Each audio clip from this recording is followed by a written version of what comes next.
Firstly, it would not be proper of me to start this video without thanking each and every single one of you guys for going to the WWE video that I posted yesterday and commenting about the Boogs, showing support for the Boogs. I think that video has about 800 comments on it, and I would have a hard time believing that the 600 out of the 800 comments are not simply for the Boogs. I can't think of a stronger, more loyal subscription base. What channel has the support behind them like you guys? So I would like to think that you guys are the best group of subscribers that there is. So thank you guys for that. I really appreciate it. And the most common response from yesterday when I asked you guys what do you want to see was more of the Brotalk videos. Now, of course, the Brotalk video is referring to, I think it was about 5 months ago, I posted a video about Ask Me Whatever because I had nothing to do that day. I was off of work. And there were a ton of questions posted, and I posted five videos answering the majority of those questions, and it just kind of stopped. So I went back to that same video and realized that there were still a million other questions, great questions that I should answer, so let's get back to them. This is a 5-month delay from when you guys asked these questions. So the first question, I don't know where I left off with, so hopefully I don't repeat some of these. I might have answered this one, but we'll start with it. Did you ever think about pursuing a career in MMA after you finished wrestling in college? Yes, but ultimately I decided against it because I didn't want to have to learn all these, new skill set of jiu-jitsu. What else is there even? I guess striking, boxing, that type of stuff. I was burnt out from being so focused on a martial art as it was that I didn't want to have to do it all over again. Simply, I was burnt out from wrestling and competing, and I just didn't want to have to do it anymore. Fast forward, let's say I graduated about 7 years ago now, 6.5 years ago. Fast forward 6.5 years, and here I am learning a whole new skill set anyways. So what's the moral of the story is if you want to accomplish great things in life, it's going to be hard, and you're going to have to learn new stuff. You're going to have to constantly keep evolving and adapting. And as a 23-year-old, when I graduated college, I didn't quite understand that yet. I think a lot of people in their upper 20s and 30s and 40s can tell you that when you're a young 20-year-old, graduating college, or you're in college, you just don't quite understand life completely yet. You think that, I got my college degree and, life's going to work its way up. But it really will not. It takes a lot of work. Midlife crisis, no, not midlife crisis, a quarter life crisis is a very real thing that I think the majority of all people that graduate college go through because you think you want to do one thing in life and then you realize that you absolutely hate it and then you don't know where to go from there. And it's very difficult to get jobs straight out of college. Degrees don't really mean anything in today's day and age. As always, networking is the key. I'm kind of deviating from the question, but I thought about doing MMA. Didn't want to learn new skills. Decided against it. Fast forward 6.5 years, and now I'm doing something where I have to learn new skills. So maybe it's better this way. I am more mature, more wise than I was at 23. I'm just not doing MMA, but I'm still learning a vast arsenal of new skills. Next question. How do you handle unexpected life events and their effect on training? Do you think lifting is all about the mentality and would not be impacted substantially by lower calories or sleep once in a while? If you don't get sleep once in a while, it's not really going to affect you very much. If you're consistently getting lower calories, of course it's going to affect your training. Try not to let that happen unless you're cutting. But more importantly, I'm not really interested in answering that. Those are simple questions, the last ones to answer. The most important question to answer is how do you handle unexpected life events and their effects on training? Well, I think unexpected life events in general, whether it's training, whether it's work, whether it's family, anything, you have to just look. If you're talking unexpected life events, you're probably talking about problems or how you perceive something as a problem. But that's all perception. I think the most important thing is to not look at it as a problem and look at it as a blessing. Whether it's you got your girlfriend pregnant or you got injured or you lost your job. I mean, everyone, for the most part, as soon as this happens, you're looking at it as a problem, but it's just, you got to look at it as a blessing. You got to make the most out of it, and even if it's really hard to do at the time, you just got to wrap your mind around, this is the best thing that's ever happened to me.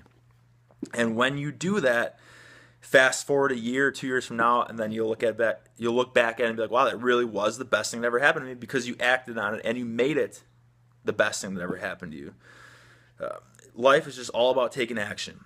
Every action has an equal and opposite reaction.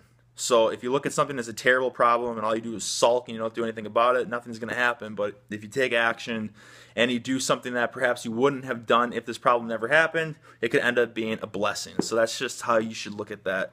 Whether, like I said, family, work, lifting.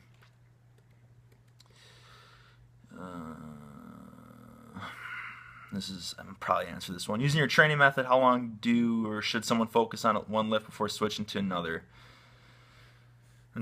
When you plateau, when you stall out, there's no point. Like if you're going to be focusing, specializing with something, and you stall out, keep working at it for maybe a week or so, but if you're not making any progress, you got to switch it up. Otherwise, you're going to get frustrated and your mindset's going to be all off, and then either you're going to be broken mentally and you're just never going to make progress with it, or you're going to be so angry that you're not making progress that you're going to do something stupid and you're going to hurt yourself. If a yellow school bus is stopping to drop a child off, extending the stop sign on the sides, and an ambulance is on the way to an emergency, does the ambulance have to stop? I would say yes, because if that ambulance does not stop and a kid's crossing the street and the ambulance hits the kid, now what do? Are they going to put the kid in the ambulance and then pick up the person that they were going to rescue in the first place, or do they take the kid straight to the hospital and then go, and you have to stop for the school bus? I think that, unfortunately, the person that's waiting for the ambulance, they can wait 5-10 seconds. Maybe they can't, but I think in most cases they can. How do I get such massive biceps like yours? Well, I wouldn't say I have massive biceps. They're big, okay? This is true. I know a lot of people talk about their measurements, and it's complete BS. And I'm going to have to measure for you guys. I want to, it's like things like that, and it's people lying about weights and stuff. That's the stuff that just drives me absolutely crazy. I've measured my arms 18.5 inches, and that's when I was doing my cheek curl experiment. And I would like to think that my arms actually, and this was last year, I believe. Yes, last year. I would like to believe that my arms actually, when I measured them, were smaller than they were when I was wrestling. And that's because when you're wrestling, you're constantly, like when you're locked up with someone, you're tying up, you're constantly pulling. And for you guys that have done martial arts, you'll understand, right? And you can explain to the other subscribers, people that are looking in the comment section, how the lactic acid buildup is unreal when you're in a 2.5-hour practice with a constant pump in your arms.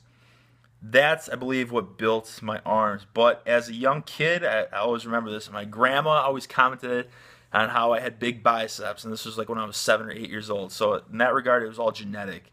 But I haven't been doing any direct arm training since the past 3-4 years, which you guys have seen on my YouTube channel. The majority of this stuff has just been heavy pulls. And that's really, I think, how I maintain size. But that's not to say that I wouldn't gain more if I, just do like real barbell curls, that type of stuff. And of course, you can throw some cheat in. But there is a point, like, as I've mentioned on my rack pull video, a lot of the stuff that I've been doing was simply to just do the most weight out of anyone on the internet. So like when I was doing those cheat curls, like that was more of a hang clean. Supinated grip hang clean, right? We'll call it what it is. So yes, it was working the biceps, but it was also working like my hips and my traps. So yes, now that I'm going to be focusing more so on, just building a bigger base so that I can go back to Bulgarian down the road, maybe half a year from now, and then see how that works out. We'll see, because now I'm going to start doing, less cheat stuff, so to speak. I'll still do it because I think it's important, but nonetheless, when I do curls, it's not going to be specifically hip drive. If you couldn't work out, what would you do? That's an interesting question, because if you can't work out, what does that mean necessarily? If you can't work out, what would you do? How can you not work out? There's always got to be something that you can work out. If you don't have legs, you do upper body. If you don't have upper body, you do legs. Now, needless to say, are you asking like if I literally just couldn't work out, like if I was paralyzed or something, or if I had some sort of disease and I just couldn't work out? I don't know what it would be. I would focus on something else that would take a lot of preparation and mental fortitude. Probably be focusing more so on the guitar. I was more passionate about the guitar at one point than I was about wrestling and lifting when I was in high school. And then as I got to college, I realized that wrestling had to take all my everything. And then I kind of just drifted away from that, unfortunately, because I really love playing the guitar. Now I don't. Now it's in my room and I never even touch it. I've touched it 3 times maybe in the past couple years. I would do that, or maybe I would focus on the Vokes. Mother, tell your sister not to come my way. Tell your sister not to hear my words, but they mean what they say. Mother, mother, something like that. Are you into New York hardcore, like Chromag, Carnivore, Agnostic Front? No, not really. I'm not really into hardcore. I'm into... how would I... There's so many genres of metal. Melodic death metal would probably be my favorite. I also... Well, since I was obsessed with Iron Maiden, new wave British heavy metal, I suppose, but really Iron Maiden was the only one that I liked out of that. Thrash metal, of course. I have a Megadeth tattoo on my chest. That's because I was absolutely obsessed with Megadeth. Obsessed. I was even in the fan club. I was also in the Iron Maiden fan club as a 11-year-old. My parents must have loved it. I bought every piece of merchandise I could from those bands. Death metal, but I have my favorites for those, and then it's hard to get into new death metal. You'll find that a lot of bands just keep rehashing stuff, and it just gets old after a while. Not a ton of it, but black metal, some black metal bands as well, but not a ton of it.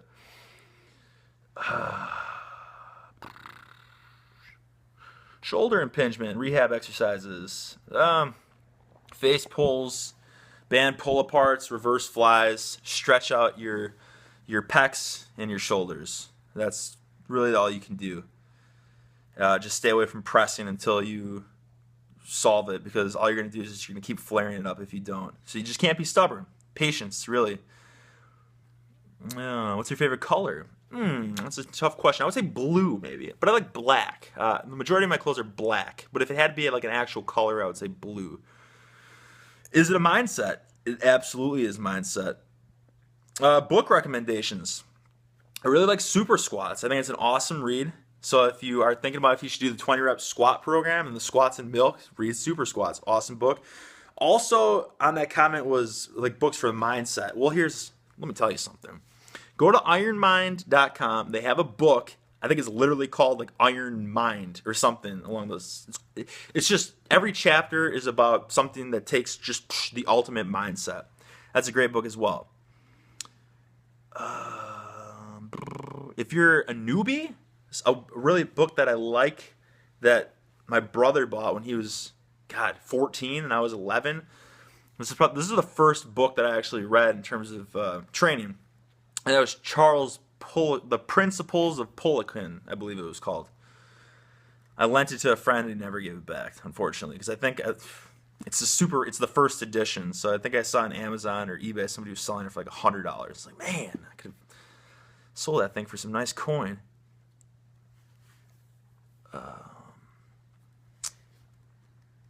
I understand you were a Division I wrestler. I'm going to wrap this up because this video is going on 15 minutes now, and for whatever reason, I still have an iPhone 5, and I really can upgrade because I've had this phone for 3 years now, and it doesn't let me upload YouTube videos if they're over 15 minutes for whatever reason. So I'm going to wrap this video up, and then I'll keep answering the questions because, once again, it's Sunday, and I have some free time. So we shall talk again soon.